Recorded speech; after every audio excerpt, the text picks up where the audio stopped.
अगर आप चाहते हैं भोजपुरी हिट सॉन्ग सबसे पहले आप तक पहुंचे, तो लवली वीडियो चैनल को जरूर सब्सक्राइब करें और साथ में बेल आइकन को दबाना ना भूलें।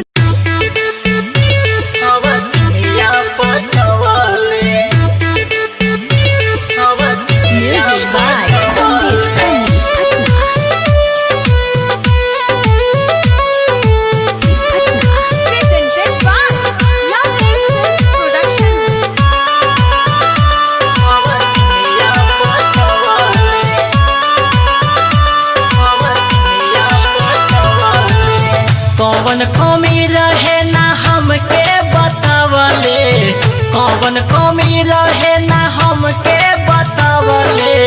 हमारा सैया के सवतिनिया पटावले,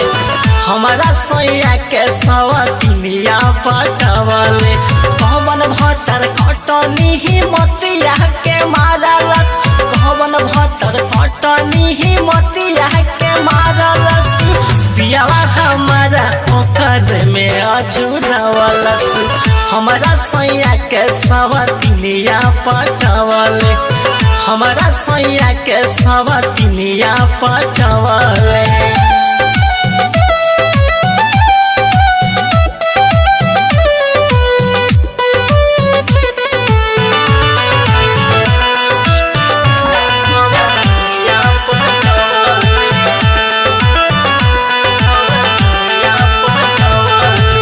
ना जाने कौन जड़ी सुनहवले,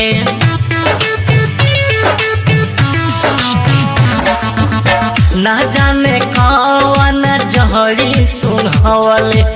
हमारा जवानी के उछंड बनावले, किस्मत के हारल मरद के मारल, किस्मत के हारल मरद के मारल, सोचल सपनावा अधूरे रह गइले, हमारा सैया के सवतिनिया पटावले, हमारा सैया के सवतिनिया पटावले।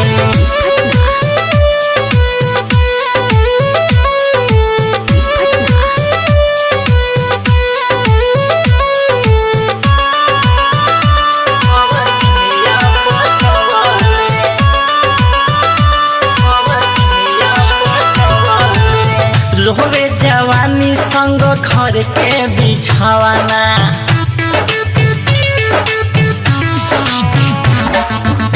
रोवे जवानी संग घर के बिछावाना, कैसे होई रे सखी गोद में खेलावाना, कैसा न मरद मिलल कपार में, रहेला हरदम ओकर सुतार में, दुखवा हमारा नहीं ओकरा सहवले, हमारा सैया के सवतिनिया पटावले, हमारा सैया के सवतिनिया पटावले।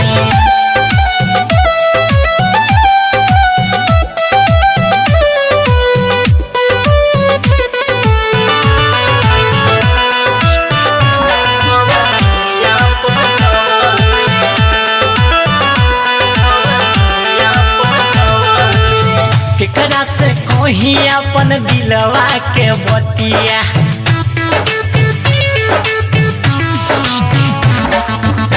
केकरा से कहीं अपन दिलवा के बतिया,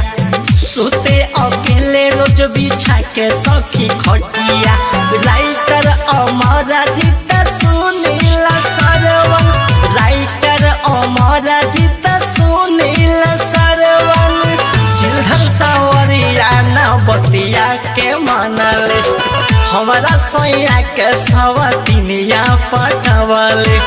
हमारा सैया के सवतिनिया पटावले, हमारा सैया के सवतिनिया पटावले।